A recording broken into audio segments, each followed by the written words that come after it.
Hello friends, चलो हम English practice start करते हैं। वाटर मतलब पानी।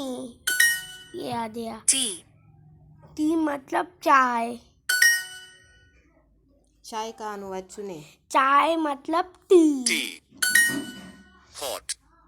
हॉट मतलब गरम। हॉट टी मतलब गरम चाय। कोल्ड मतलब ये ठंडा। ठंडा का अनुवाद चुने। ठंडा मतलब कोल्ड वाटर मतलब ठंडा पानी। Your car and my house मतलब तुम्हारी गाड़ी और मेरा घर।